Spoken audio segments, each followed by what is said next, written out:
Yes, good morning everyone. Good morning. Good morning बेटा, good morning.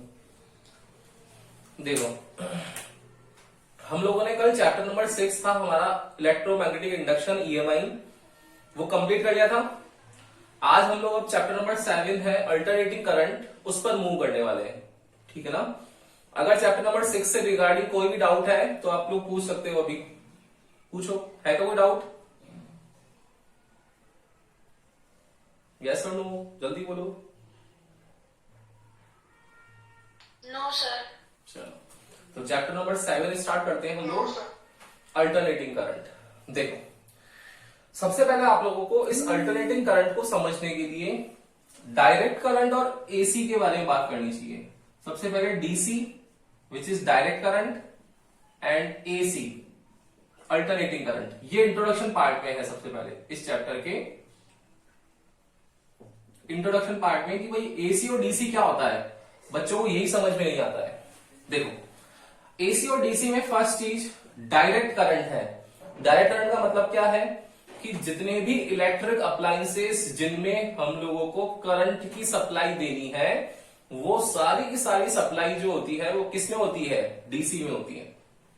आप लोगों का फोन का चार्जर है, फोन है, चार्ज करना है, तो फोन को चार्ज करने की, फोन जो है वो चार्ज किससे होता है? एसी से, डीसी से?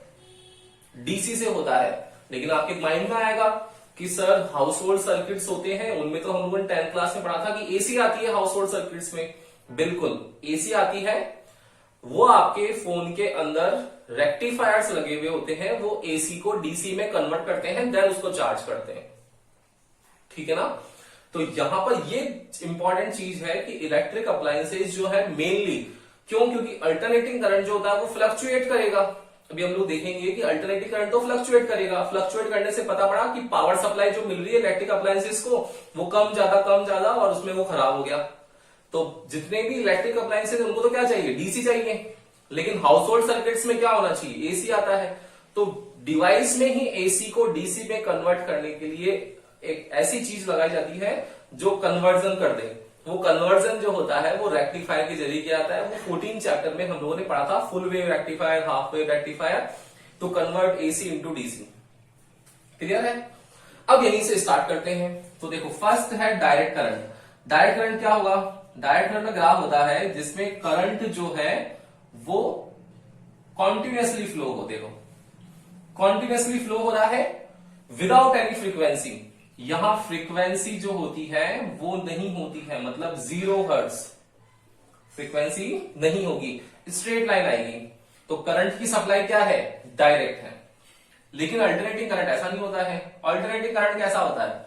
अल्टरनेटिंग करंट है साइनसोडल वेव है, कॉसाइन वेव है, उस तरीके के फॉर्म में कि यहां पर ये करंट जो होगा वो फ्लक्चुएट करेगा वेव की तरह, जिसमें ये वैल्यू क्या है? इसकी 0 है, ये पीक वैल्यू है, ये क्या होगी? मैक्सिमम, देन अगेन 0, फिर देखो, फिर नेगेटिव है, लेकिन है तो मैक्सिमम नेगेटिव में भी, क्योंकि नेगेटिव तो डायरेक्शन शो कर रहा है, मैक्सिमम और देन अगेन फिर 0। देखो, तो पेयर चल रहा है 0 मैक्सिमम, 0 मैक्सिमम, 0 मैक्सिमम, इस तरीके से चलता जाएगा और ये आगे रिपीट हो जाएगा, फिर ये फिर ऐसे रिपीट हो सकता है। ठीक है ना। इसका मतलब क्या हुआ कि यहां पर देखो फ्लक्चुएशन है, पहले वैल्यू 0 है, मैक्सिमम हो जाएगी, फिर 0 हो जाएगी, फिर मैक्सिमम हो जाएगी। तो फ्लक्चुएशन होने की वजह से हाउस होल्ड सर्किट जितने भी हैं या जहां पर भी कॉमर्शियल पर्पज के यूज करते हैं वहां एसी आ रही है। क्यों? क्योंकि वहां पर अगर बाई चांस किसी को करंट आ जाता है तो वहां पर ये जो है वो 0 मैक्सिमम की फॉर्म में है, तो हाई वोल्टेज आता है उसको 0 पे आकर के छोड़ देगा। तो जितने भी हम लोग वहां वर्कर्स काम करने वाले हैं वो सेफ रह सकते हैं। तो यहां पर वो फ्लक्चुएशन जरूरी है। ठीक है ना। तो दोनों की अपनी अपनी नीड है। ये वाला डीसी वाला जो है वो अपनी नीड के अकॉर्डिंग है कि डिवाइसेस को फ्लक्चुएशन से बचाना है तो डीसी यूज करना है, वर्कर्स को बचाना है तो एसी यूज करना है। दोनों ही काम चाहिए, डीसी और एसी के। ठीक है। अब देखो, फिर सेकंड चीज आता है कि इसको रिप्रेजेंट कैसे करते हैं। तो जो डीसी है इसको रिप्रेजेंट करने के लिए आप लोगों को ये ध्यान देना चाहिए कि आप लोग जो अभी तक सेल और बैटरी यूज करते हुए आए हो ना, वही डीसी सप्लाई देता है। रिमोट्स में लगते हैं सेल्स, बैटरी लगती है जहां पर ज्यादा हम लोगों को पावर चाहिए। तो बैटरी और सेल जहां लग रहे हैं वो ऑलवेज डीसी सप्लाई दे रहे हैं, ठीक है। और इसको डिनोट कैसे करेंगे, यहां पर केवल डायरेक्ट वी लिख देंगे, ठीक है। लेकिन एसी में ऐसा नहीं होता है, एसी में ये सिंबल हम लोग अब यूज नहीं कर पाएंगे। तो एसी में कौन सा सिंबल यूज करेंगे, एसी में आप लोगों को सिंबल यूज करना पड़ेगा इस तरीके का, एक सर्कल टाइप, और उसके अंदर ये एसी वेव जो है साइनसोइडल वैसी वेव बनानी पड़ेगी, एंड देन इसके ऊपर वी लिखना पड़ेगा। और ये जो वी होगा ये कांस्टेंट वोल्टेज वाला नहीं होगा, ये वाला वी जो होगा वो एसी वेव वाला होगा, जिसमें इक्वेशन आएगी v equals to V naught sine omega t. कौन सी इक्वेशन है ये आप लोगों ने 11th क्लास में पढ़ रखी है, y equals to A sine omega t, ये पढ़ रखी है आप लोगों ने, जिसमें y वहां डिस्प्लेसमेंट हुआ करता था, डिस्प्लेसमेंट ऑफ वेव, a था एम्पलीट्यूड ऑफ वेव, ओमेगा था एंगुलर वेलोसिटी, t था टाइम। वही सेम उसी की बेसिस पर यहां पर भी v equals to V naught sine omega t. मतलब अगर कोई डिवाइस है, लेट सपोज अगर आप लोगों को एक बल्ब को ग्लो करना है, ये बल्ब है, इस बल्ब को ग्लो करने के लिए डीसी से करना है तो आपको एक बैटरी और एक स्विच लगाना पड़ेगा। लेकिन अगर एसी से करना है आपको, तो एसी के लिए आप लोगों को क्या करना पड़ेगा, उसी बल्ब को, ये बल्ब है, इस बल्ब को क्या करना पड़ेगा, इस सप्लाई से जोड़ दो, स्विच की जरूरत नहीं पड़ती है। डीसी को कंट्रोल करने की किसी जरूरत है, इस स्विच की। एसी को जरूरत है क्या स्विच की, नहीं है। एसी में तो ऑटोमेटिक इंक्लूडेड है स्विच, देखो जीरो मैक्सिमम जीरो, जब भी मैक्सिमम हो जाएगा उसको नेक्स्ट साइकिल में जीरो कर देगा ये। तो स्विच तो ऑटोमेटिक ऑन ऑफ का प्रोसेस ये खुद ही कर लेता है, तो स्विच की रिक्वायरमेंट नहीं होती है, ठीक है ना। तो ये बेसिक से डिफरेंस है डीसी और एसी के अंदर। डायरेक्ट करंट का फ्लो यहां पर क्या होता है, कॉन्टिन्यूअस। यहां क्या होता है, किस फॉर्म में होता है, वेव फॉर्म में, जिसमें फ्लक्चुएशन होता है। सेकंड डिनोमिनेशन इस तरीके से सेल और बैटरी, यहां पर एसी वेव की फॉर्म में, और इन दोनों को किस तरीके से कनेक्ट किया जाता है, वो कनेक्शन प्रोसेस। क्लियर है इंट्रोडक्शन पार्ट। चले इसके आगे, ले लो उसका स्क्रीनशॉट, इसके आगे चलते हैं फिर।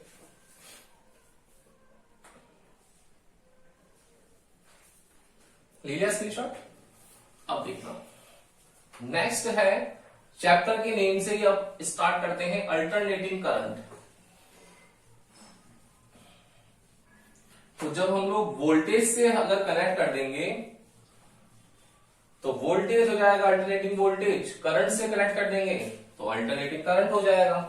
तो नेक्स्ट हेडिंग जो है लगाना, अल्टरनेटिंग करंट, डिनोट करेंगे इसको आई से। वही सेम कहानी, अल्टरनेटिंग करंट कैसा होगा, देखो एक वेव फॉर्म में होगा सर्किट में, क्यों, क्योंकि वोल्टेज जैसा है वैसा करंट होगा, जीरो से स्टार्ट होगा और इस तरीके से ही इसकी वेव होगी, जिसमें on the Y axis denote करेंगे हम लोग आई को, और ये वेरिएशन होगा इसका टाइम के साथ में, ठीक है। तो डिफाइन क्या हो जाएगी अल्टरनेटिंग करंट की, बताओ, the current which vary according to time is known as alternating current. Clear है ना। अल्टरनेटिंग करंट क्या होगा, the current which vary according to time या relative to the time, then it is known as alternating current denoted by I. तो इसका formula क्या होगा, कैसे डिनोट करेंगे इसको, I equals to I naught sine omega t, ये इसका डिनोमिनेशन हो जाएगा, ठीक है। सेम अगर आप लोगों को अल्टरनेटिंग वोल्टेज की बात करनी है तो अल्टरनेटिंग वोल्टेज भी ये होगा, देखो अल्टरनेटिंग वोल्टेज, सेम कहानी, क्या, the voltage which vary according to time then it is known as alternating voltage. और अल्टरनेटिंग वोल्टेज क्या होगा formula, V equals to V naught sine omega t, ये इसका फॉर्मूला हो जाएगा। थर्ड क्या होगा, अल्टरनेटिंग ईएमएफ इलेक्ट्रोमोटिव फोर्स क्या हो जाएगी, जो जनरेटर में पढ़ के आए last topic, alternating EMF E equals to E naught sine omega t. ये देखो साइन ओमेगा टी, क्लियर है ना। तो इस तरीके से अल्टरनेटिंग करंट, अल्टरनेटिंग वोल्टेज और अल्टरनेटिंग ईएमएफ को डिफाइन हम लोग कर सकते हैं। ओके, कोई दिक्कत नहीं है यहां तक। तो अब इसके बाद में आगे की कहानी स्टार्ट होती है कि छोटी छोटी चीजें हैं वो देखने वाली है। यहां पर सबसे पहले यहां पर आता है एंगुलर डिस्प्लेसमेंट, टाइम पीरियड और फेज एंगल। कैसे निकालते हैं वो देखते हैं। ले लो उसका भी स्क्रीनशॉट, फिर आगे चलते हैं। डन, ले लिया स्क्रीनशॉट। अब देखना, अब इसमें आगे की कहानी में आप लोगों को समझने वाली ये चीज है कि यहां पर आप लोगों के पास में तीन फॉर्मूला आ गए। कौन कौन से? एक आ गया I equals to I naught sine omega t, second आ गया V equals to V naught sine omega t, और थर्ड आ गया E equals to E naught sine omega t. Clear है? तीनों ही फॉर्मूला में इंपॉर्टेंट चीज क्या है कि इसको कैसे वैरी करें। तो अगर हम लोग एक तरफ लेते हैं I, E और V, और इन सबका वेरिएशन किसके साथ है? टाइम के साथ। तो हम लोग इसको एक वेव फॉर्म में ऐसे इस तरीके से रिप्रेजेंट कर सकते हैं। अब देखो, सबसे पहले यहां चीज आती है, फर्स्ट चीज वो आती है एंगुलर डिस्प्लेसमेंट। एंगुलर डिस्प्लेसमेंट क्या होगा बेटा? एंगुलर डिस्प्लेसमेंट देखो, ये यहां से यहां तक वैरी कर रहा है। तो अगर मैं यहां पर एंगुलर वेलोसिटी की बात करूं तो वेलोसिटी क्या होती है बेटा? Speed equals to distance upon time होता है क्या? ये हम लोग पढ़ के आ चुके हैं। और एंगुलर में जब जाते हैं तो चेंजेस होते हैं। क्या क्या चेंजेस होते हैं कि एन को आई की फॉर्म में लिखते हैं, डी को थीटा की फॉर्म में लिखते हैं, जो इनिशियल वेलोसिटी होती है उसको हम लोग ओमेगा नॉट लिखते हैं, फाइनल वेलोसिटी होती है उसको ओमेगा लिखते हैं, ए को अल्फा लिखते हैं, फोर्स को टॉर्क लिखते हैं। ये लिखते हुए आए हम लोग। तो इसके अकॉर्डिंग फॉर्मूला चेंज करना पड़ेगा। तो एंगुलर वेलोसिटी कितनी हो जाएगी? ओमेगा। एंगुलर डिस्प्लेसमेंट कितना हो जाएगा? Theta upon T. तो क्या यहां से थीटा की वैल्यू आ गई क्या आपके पास में? ओमेगा टी, बिल्कुल आ गई। यही आप लोगों का एंगुलर डिस्प्लेसमेंट है। मतलब जहां ओमेगा टी है वहां पर थीटा लिखा हुआ भी हो सकता है। I equals to I naught sine theta. मतलब यहां पर ये थीटा जो है ये क्यों लिखा? क्योंकि यहां पर अब जो करंट है वो डिपेंड करेगा इसके फेज एंगल पर। डिपेंडेंसी चेंज हो गई। इस फॉर्मूले में डिपेंडेंसी किस पर हो गई? फेज एंगल पर, थीटा पर। और यहां डिपेंडेंसी है किस पर? टाइम पर। दोनों इक्वेशन में फर्क आ गया। यहां लिख सकते हैं v equals to V naught sine theta, यहां लिख सकते हैं E equals to E naught sine theta. मतलब theta equals to omega t को हम लोग वेरिएशन में लिख सकते हैं। तो फर्स्ट चीज है एंगुलर डिस्प्लेसमेंट। क्लियर है? सेकंड चीज आती है बेटा यहां पर एम्पलीट्यूड। डिनोट करते हैं ए से। एम्पलीट्यूड क्या होता है? एम्पलीट्यूड होता है कि जो भी वेव बनी हुई है उसका पीक क्या है, मैक्सिमम क्या है। तो इस वेव का मैक्सिमम क्या है? ये है क्या मैक्सिमम? ये 0, फिर ये मैक्सिमम है ना, ये दोनों वैल्यूज मैक्सिमम की। तो क्या लिखेंगे हम लोग एम्पलीट्यूड के अंदर? The peak or maximum value of wave is known as amplitude. Clear है? अब आपके माइंड में आएगा कि सर मैक्सिमम वैल्यू कहां से निकालें। तो मैक्सिमम वैल्यू कौन कौन सी होगी? देखो, ये I equals to I naught sine omega t है, या V equals to V naught sine omega t, या E equals to E naught sine omega t. इसमें कौन कौन सी वैल्यूज है? इसमें ये जो I होता है ना, इसको छोड़ो, अभी इसको नेक्स्ट टॉपिक में कर रहे हैं हम लोग। ये आई नॉट जो है ये क्या है? इसका मैक्सिमम है। तो आई नॉट जो होगा, अगर लेट सपोज ये करंट के लिए है तो यहां पर क्या आएगा? आई नॉट। अगर वोल्टेज के लिए तो वी नॉट, और ईएमएफ के लिए तो ई नॉट। तो ये जो ई नॉट है ना, आई नॉट है, वी नॉट है, यही इसकी क्या है, पीक वैल्यू है, peak value of alternating current. Okay, तो ये आई क्या है, ये आई क्या है, इस आई को बोलते हैं इंस्टैन्टेनियस वैल्यू, इंस्टैन्टेनियस वैल्यू। अब ये इंस्टैन्टेनियस वैल्यू क्या है, देखना ध्यान से। यहां पर आई जो है वो डिपेंड किस पे कर रहा है, तो पीक वैल्यू हो गई। पीक वैल्यू मतलब मैक्सिमम, मैक्सिमम हमेशा क्या रहता है, कांस्टेंट रहता है, ये कांस्टेंट हो गया। तो डिपेंडेंसी किस पे लगेगी, ओमेगा टी पर। अब ओमेगा भी अगर आप लोगों का पास एक ही रिवॉल्यूशन, तो ओमेगा भी फिक्स हो गया, मतलब डिपेंडेंसी हो गई किस पर, टाइम पर। तो अगर हम लोग इस वेव की बात करें तो इस पर्टिकुलर टाइम पर देखो वैल्यू अलग है, इसकी वैल्यू अलग है, इसको नाम दे दिया मैंने I1। फिर इस पर्टिकुलर टाइम पर अलग है, इसको नाम दे दिया मैंने I2। फिर इस इधर अलग है, ये I3, यहां अलग है I4, यहां अलग है I5, चलता जाएगा अप टू IN तक। तो ये जितनी भी वैल्यूज है ना, ये सारी की सारी कौन सी वैल्यू है, इंस्टैन्टेनियस वैल्यू है ऑन दी पर्टिकुलर इंस्टेंट। यहां पर पर्टिकुलर इंस्टेंट पर जो वैल्यू आ रही है, इंस्टेंट ऑफ टाइम, तो उस पर्टिकुलर टाइम पर जो वैल्यू है वही हमारी कौन सी वैल्यू होगी, इंस्टैन्टेनियस वैल्यू होगी, जो पूरी वेव को कवर करेगी।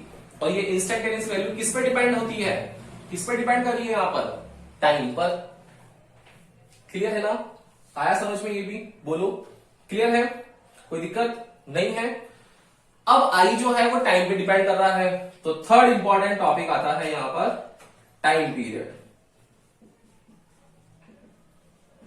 ये टाइम पीरियड क्या है, टाइम पीरियड क्या होगा बताओ, टू कंप्लीट वन साइकिल, जितना भी time taken by the wave to complete one cycle is known as time period.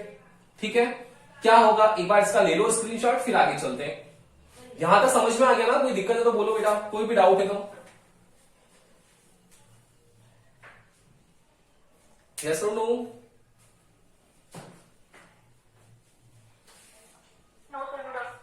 दे लिया स्क्रीनशॉट, ले लिया, देखो।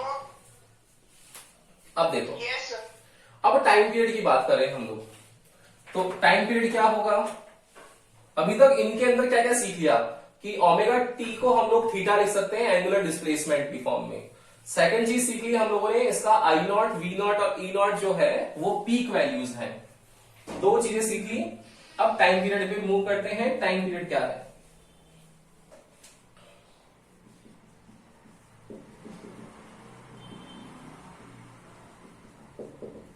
तो टाइम पीरियड के बारे में क्या लिखेंगे, the time taken by the wave, time taken by the wave to complete one cycle is known as time period, है ना। तो क्या लिखा, time taken by the wave to complete one cycle is known as time period. अब देखो, complete rotation में हम लोग यही तो पढ़ते हैं कि अगर क्लॉक है 12 बजे से स्टार्ट हुए तो वापस 12 पर आ गया तो टाइम पीरियड कितना हो जाएगा, 1। तो यहां पर भी तो वही है कि यहां से स्टार्ट हुई है, यहां पर अगर हम लोग वाई एक्सिस ड्रॉ करते हैं तो यहां पर वापस चालू हो जाएगी, मतलब ये पूरा कंप्लीट टाइम क्या है, टी है। ये कंप्लीट टाइम जो है वो कितना है, टी होगा। क्लियर है, कोई दिक्कत ही नहीं होगी। तो कंप्लीट एक रोटेशन में जो टाइम लग रहा है वो टाइम पीरियड हो गया। फोर्थ क्या होगा, फ्रीक्वेंसी। फ्रीक्वेंसी क्या होती है, फ्रीक्वेंसी होती है reciprocal of time period, reciprocal of time period. और इसकी यूनिट क्या आ जाएगी, 1/t है, तो उसको लिख सकते हैं हम लोग सेकंड इनवर्स। और सेकंड इनवर्स को हम लोग, जो साइंटिस्ट ने डिस्कवर किया था हर्ट्ज, उसके नाम पर इसकी यूनिट आ जाएगी हर्ट्ज। और हायर यूनिट हो जाएगी kilo hertz, mega hertz, giga hertz, ये इसकी अदर यूनिट्स हो जाएगी फ्रीक्वेंसी। अब इस फ्रीक्वेंसी की बात में देखना, नेक्स्ट जो आता है फिफ्थ, वो आता है फेज एंगल। फेज एंगल आता है फाई। अब ये फेज एंगल क्या है, देखो यहां से ये वेव स्टार्ट हुई, इसने कंप्लीट रोटेशन किया एक, तो कंप्लीट रोटेशन करने में, कंप्लीट एक रोटेशन करने में कितना एंगल कवर होता है, कितना एंगल कवर होता है, 360 डिग्री का। तो कंप्लीट जो टाइम है वो किसके इक्वल आ रहा है? 360 डिग्री के। आ रहा है या नहीं आ रहा है? कि जो कंप्लीट टाइम है वो किसके इक्वल आया? 360 डिग्री के। तो 360 डिग्री क्या आ गया? मतलब 360 डिग्री को अगर हम लोग रेडियन की फॉर्म में लिखे तो ये क्या t इक्वल्स टू 2π है या नहीं है? बिल्कुल है। क्लियर है पहली चीज। दूसरी चीज कि यहां पर जब भी आपको एंगल निकालना होगा तो टाइम के अकॉर्डिंग हम लोग 2π को डिवाइड कर लेंगे। और जब हम लोगों ने फॉर्मूला लिखा था एंगुलर वेलोसिटी का, ओमेगा का, वो लिखा था थीटा अपॉन टी। तो अगर हम लोग यहां पर एक टाइम पीरियड लिख रहे हैं टोटल, तो टोटल टाइम पीरियड लिखने पे कितना एंगल कवर हो रहा है? 2π एंगल कवर हो रहा है।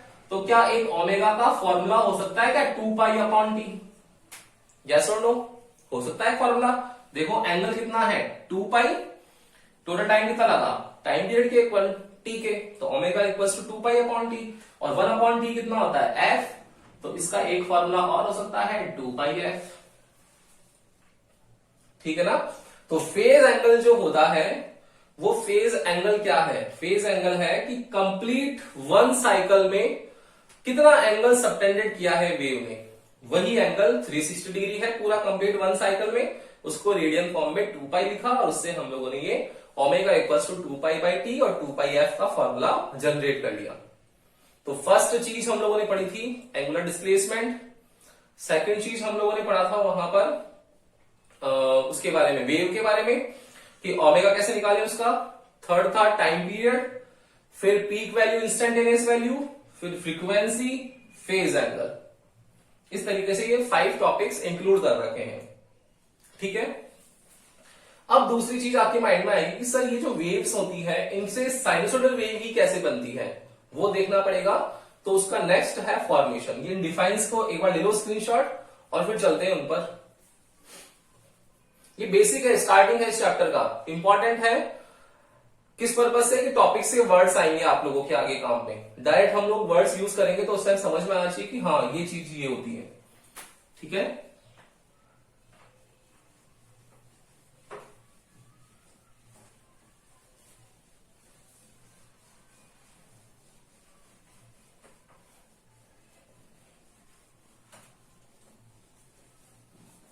नेक्स्ट हो जाएगा यहां पर आप लोगों के पास में कि जो वेव फॉर्मेशन है I equals to I naught sine omega t, इससे कैसे करें?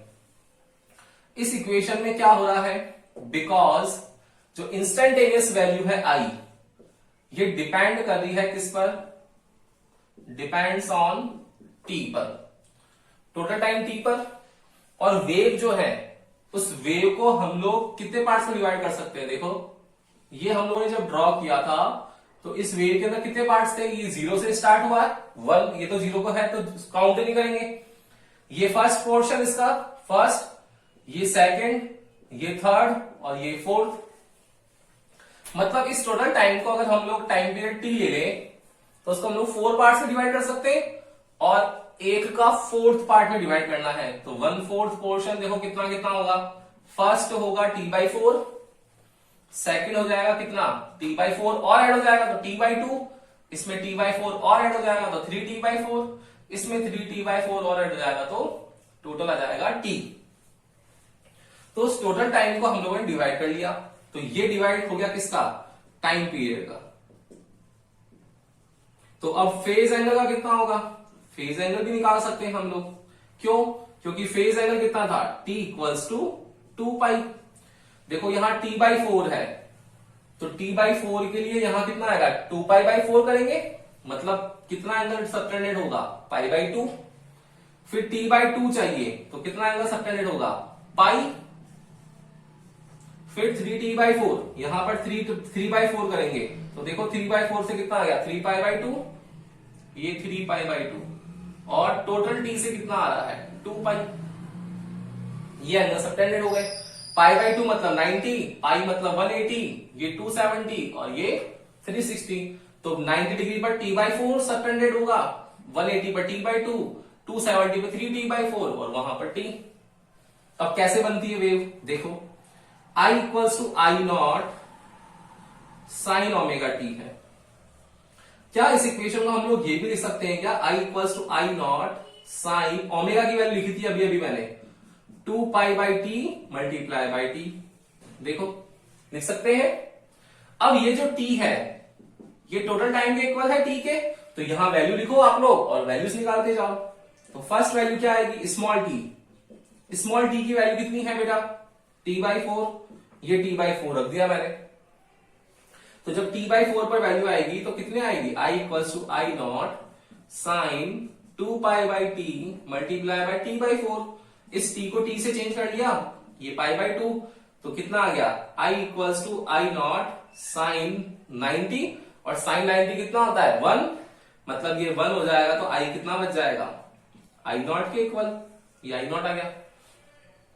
दूसरा क्या हो जाएगा, दूसरा होगा t इक्वल्स टू, अगर t/2 रखें तो कितना आएगा, i equals to I naught sine 2 pi by t into t/2। देखो कैंसिल हो गया, 2 से 2 हो गया, पाई हो गया। साइन 0 और साइन 180 जीरो होते हैं दोनों, तो i की वैल्यू कितनी आ गई, 0 आ गई।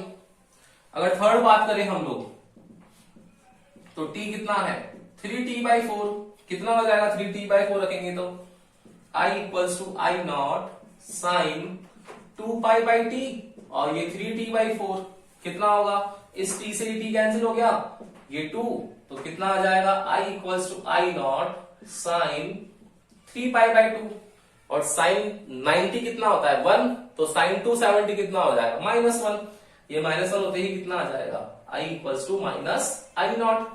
एंड फोर्थ आएगा t equals to capital T, तो i equals to I naught sine 2 pi by t multiply by t, t से टी कैंसिल, तो साइन 0 0 होता है, तो साइन 360 भी कितना होगा 0 होगा। देखो वैल्यू स्टार्ट करेंगे, कहां से करेंगे,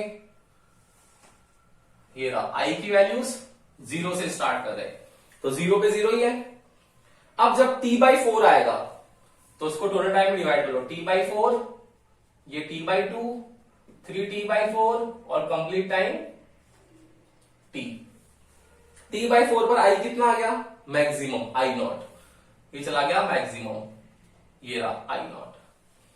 फिर नेक्स्ट t/2 पे कितना आ गया, i 0 आ गया, ये t/2 पर i पर 0 आ गया। On the x axis y की वैल्यू 0 होगी ना, तो 0 पर आ गया। 3t/4 माइनस हो जाएगा, तो i की वैल्यू माइनस चली गई है, माइनस आई नॉट आ गया, और वहां पर क्या आ जाएगा i 0, मतलब इस t पर i 0 पहुंच जाएगा, तो यहां पर क्या आ जाएगा, ये वापस 0।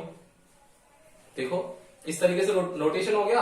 अगर आप लोग चाहो तो एंगल से लिख सकते हो, t/4 को π/2 मतलब 90 पर मैक्सिमम, फिर पाई, फिर ये हो गया 3 π/2, और ये हो जाएगा 2 पाई। आप लोग इस तरीके से भी नोट कर सकते हो, ठीक है ना। तो इस तरीके से अल्टरनेटिंग करंट में जो वेव फॉर्म होता है वो किस तरीके से जनरेट होता है, उसका मैथमेटिकल प्रूफ भी इस तरीके से हम लोग कर सकते हैं। क्लियर है। तो क्या क्या पढ़ा आज, पूरा बेसिक था बेटा इस चैप्टर का एसी। जिन बच्चों को ये आता है उन लोगों के लिए थोड़ा सा, उन लोगों को ऐसा लगता है कि सर ये आता है हम लोगों को तो टाइम पास हो रहा है हमारा, और जिन बच्चों को नहीं आता है उनको ये सीखना है, क्योंकि आगे वाले जो क्वेश्चंस होंगे, आगे वाले जो टॉपिक्स होंगे वो इन्हीं के बेसिस पर होंगे। कल मैं आप लोगों को आरएमएस वैल्यूज, एवरेज वैल्यू कैसे निकालते हैं, फिर सर्किट में आरएलसी सर्किट आएगा, रेजोनेंस आएगा, वो सब चीजें इंपॉर्टेंट है। एक सेकेंड, तो वो सब समझने के लिए आपको ये ध्यान देना पड़ेगा कि कैसे हम लोग उन सब चीजों को करें। तो बहुत बेसिक है, ध्यान से पढ़ना ये चैप्टर। बिल्कुल अगर कॉन्सेप्चुअल पढ़ते हो तो समझ में आता है, अदरवाइज ये चैप्टर जो है वो बहुत डरावना सपना बन जाता है, बच्चों को बहुत डर लगता है एसी से। तो इजी चैप्टर है अगर कॉन्सेप्चुअल पढ़ोगे आप लोग तो, ठीक है ना। तो अच्छे से पढ़ना इसको, ओके। हाँ अब बोलो, तो ढंग से पढ़ना, अच्छे से फोकस करना। Good day.